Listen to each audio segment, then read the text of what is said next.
ಯಾವುದೇ ಒಂದು ಕಾಂಟ್ಯಾಕ್ಟ್ ನಂಬರನ್ನು ನೀವು ಸಿಮ್ಗೆ ಸೇವ್ ಮಾಡೋದು ಹೇಗೆ ಅಂತ ಈ ವಿಡಿಯೋದಲ್ಲಿ ತಿಳಿಸ್ಕೊಡ್ತೀನಿ. ಸೊ ಯೂಶ್ವಲಿ ನೀವು ಕಾಂಟ್ಯಾಕ್ಟ್ ನಂಬರನ್ನು ಸೇವ್ ಮಾಡ್ಬೇಕಾದ್ರೆ ಕಂಪ್ಲೀಟಾಗಿ ಮೊಬೈಲಲ್ಲೇ ಸೇವ್ ಮಾಡ್ಕೊತೀರಾ.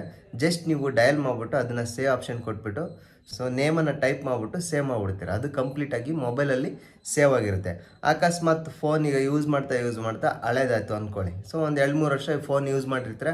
2-3 ವರ್ಷದ ಕಾಂಟ್ಯಾಕ್ಟ್ ನಂಬರು ನಿಮ್ಮ ಫೋನಲ್ಲೇ ಸೇವ್ ಆಗಿರುತ್ತೆ. ಸೊ ಇವಾಗ ಹಳೇದಾಯಿತು, ಫೋನ್ ಎಕ್ಸ್ಚೇಂಜ್ ಮಾಡ್ಬೇಕಪ್ಪ ನಾನು. ಸೊ ಈ ಫೋನ್ ಯಾರಿಗಾದ್ರೂ ನಿಮ್ಮ ತಂಗಿಗೋ, ಅಣ್ಣನಿಗೋ, ಅಥವಾ ಅಮ್ಮಗೋ, ಅಥವಾ ನಿಮ್ಮ ಫಾದರ್ಗೋ ಕೊಡಬೇಕು ಅಂತ ಅಂದ್ಕೊತೀರ. ಸೊ ಅವಾಗ ಏನಾಗುತ್ತೆ ಅಂದರೆ ನಿಮ್ಮ ಒಂದು ಕಂಪ್ಲೀಟ್ ಸೇವ್ ಆಗಿರುವಂಥ ಕಾಂಟ್ಯಾಕ್ಟ್ ನಂಬರು ನಿಮ್ಮ ಫೋನಲ್ಲೇ ಇರುತ್ತೆ. ಸೊ ಅದರ ಬದಲಾಗಿ ಸಿಮ್ಮಿಗೆ ಏನಾದರೂ ಸೇವ್ ಮಾಡ್ಕೊಂಡಿದ್ದೀರಾ ಅಂತ ಅಂದ್ಕೊಳ್ಳಿ. ಸೊ ಸಿಮ್ ನೀವು ಹೊಸ ಮೊಬೈಲ್ಗೆ ಹಾಕಿದ ತಕ್ಷಣ ಕಂಪ್ಲೀಟಾಗಿ ಎಲ್ಲ ಕಾಂಟ್ಯಾಕ್ಟ್ ನಂಬರು ಡಿಸ್ಪ್ಲೇ ಆಗುತ್ತೆ ನಿಮ್ಮ ಹೊಸ ಫೋನಲ್ಲಿ. ಬಟ್ ಫೋನಲ್ಲಿ ಸೇವ್ ಮಾಡಿದಾಗ ಏನಾಗುತ್ತೆ ಅಂತಂದರೆ ಎಲ್ಲ ಫೋನಲ್ಲೇ ಇರುತ್ತೆ. ಅದನ್ನ ಹೆಂಗಪ್ಪ ಟ್ರಾನ್ಸ್ಫರ್ ಮಾಡ್ಕೊಳೋದು ಇನ್ನೊಂದು ಫೋನ್ಗೆ, ಹೊಸ ಫೋನ್ಗೆ ಅಂತ ಸೊ ಥಿಂಕ್ ಮಾಡ್ತಾ ಇರ್ತೀರ. ಅದ್ರ ಬದಲಾಗಿ ನೀವು ಹೊಸ ಫೋನ್ ತೊಗೊಂಡಿದ್ರೆ ಡೈರೆಕ್ಟಾಗಿ ನಿಮ್ಮ ಕಾಂಟ್ಯಾಕ್ಟ್ ನಂಬರ್ನ ಸಿಮ್ಮಿಗೆ ಸೇವ್ ಮಾಡಿದರೆ ಈಸಿ ಆಗುತ್ತಲ್ವಾ. ಸೊ ಈ ವಿಡಿಯೋದಲ್ಲಿ ಯಾವುದೇ ಕಾಂಟ್ಯಾಕ್ಟ್ ನಂಬರ್ನ ಹೇಗೆ ಸಿಮ್ಮಿಗೆ ಸೇವ್ ಮಾಡೋದು ಅಂತ ಸೊ ತಿಳಿಸ್ಕೊಡ್ತೀನಿ. ಸೊ ನನ್ನ ವಿಡಿಯೋನ ಎಲ್ಲ ನೋಡ್ತಾ ಇದ್ದೀರಾ. ಸೊ ಆಲ್ಮೋಸ್ಟ್ ಜನ ಸೊ ಇದೇ ಥರ ಸಪೋರ್ಟ್ ಮಾಡಿ, ಹಾಗೆ ಸಬ್ಸ್ಕ್ರೈಬ್ ಮಾಡ್ಕೊಳ್ಳಿ ಅಂತ ಹೇಳ್ತಾ ಈ ವಿಡಿಯೋನ ಸ್ಟಾರ್ಟ್ ಮಾಡ್ತಾ ಇದ್ದೀನಿ. ಜಸ್ಟ್ ನಿಮ್ಮ ಡಯಲ್ ಪ್ಯಾಡ್ಗೆ ಹೋಗಿ. ಸೊ ಡಯಲ್ ಪ್ಯಾಡಿಗೆ ಹೋಗಿದ ತಕ್ಷಣ ಯಾವುದೋ ಒಂದು ನಂಬರ್, ಈಗ ನಿಮ್ಮ ಒಂದು ಕಾಂಟ್ಯಾಕ್ಟ್ ನಂಬರ್ ಯಾವುದೋ ಒಂದು ಟೈಪ್ ಮಾಡ್ಕೊಳ್ಳಿ, ಸೇವ್ ಮಾಡೋ ಅಂಥ ಕಾಂಟ್ಯಾಕ್ಟ್ ನಂಬರು.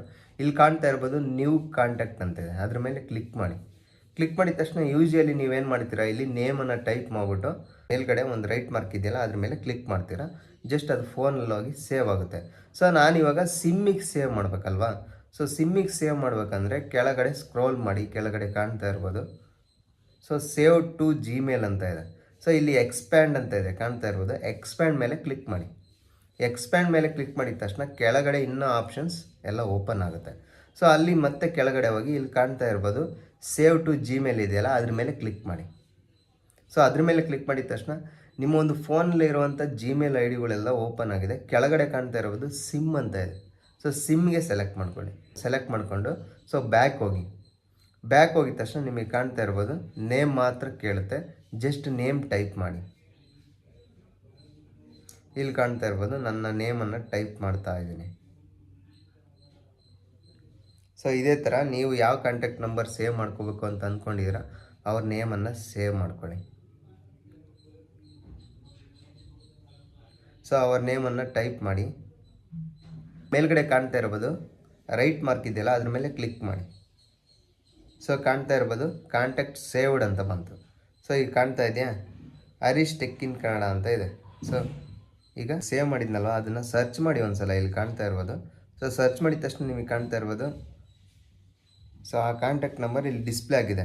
ಸೊ ಡಿಸ್ಪ್ಲೇ ಆಗಿದ ತಕ್ಷಣ ಇದು ಹೇಗೆ ನಮಗೆ ಗೊತ್ತಾಗುತ್ತೆ ಸಿಮ್ಮಲ್ಲಿ ಸೇವ್ ಆಗಿದೆ ಫೋನಲ್ಲಿ ಸೇವ್ ಆಗಿದೆ ಅಂತ ನಿಮಗೆ ಕನ್ಫ್ಯೂಸ್ ಆಗ್ಬೋದು. ಜಸ್ಟ್ ನೀವು ಬ್ಯಾಕ್ ಹೋಗಿ ಅದು ಸರ್ಚ್ ಮಾಡಿದ ತಕ್ಷಣ ನಿಮಗೆ ಕಾಣ್ತಾ ಇರ್ಬೋದು ಸಿಮ್ 1 ಅಂತ ತೋರಿಸ್ತಾ ಇದೆ. ಸೊ ನಿಮ್ಮಲ್ಲಿ ಸಿಮ್ 1ಗೆ ಸೆಲೆಕ್ಟ್ ಆಗಿ ಸಿಮ್ 1ನಲ್ಲಿ ಸೇವ್ ಆಗಿದೆ ಅಂತ ಅರ್ಥ. ಸೊ ಈ ರೀತಿ ಕಾಂಟ್ಯಾಕ್ಟ್ ನಂಬರ್ನ ಸಿಮ್ಮಲ್ಲಿ ಸೇವ್ ಮಾಡ್ಕೋಬೋದು. ಸೊ ಯಾವುದೇ ರೀತಿ ಇವಾಗ ಎಕ್ಸ್ಚೇಂಜ್ ಮಾಡಿದ್ರು, ಫೋನ್ ಎಕ್ಸ್ಚೇಂಜ್ ಮಾಡಿದ್ರು ನಿಮ್ಮ ಒಂದು ಕಾಂಟ್ಯಾಕ್ಟ್ ನಂಬರ್ ಎಲ್ಲ ಸಿಮ್ಮಲ್ಲಿ ಸೇವ್ ಆಗಿರುತ್ತೆ. ಈ ವಿಡಿಯೋ ನಿಮಗೆ ಇಷ್ಟ ಆಗಿದೆ ಅಂತ ಅಂದ್ಕೊತೀನಿ. ಇಷ್ಟ ಆಗಿದ್ರೆ ಒಂದು ಲೈಕ್ ಮಾಡಿ, ಹಾಗೆ ಸಬ್ಸ್ಕ್ರೈಬ್ ಮಾಡೋದನ್ನು ಮರಿಬೇಡಿ.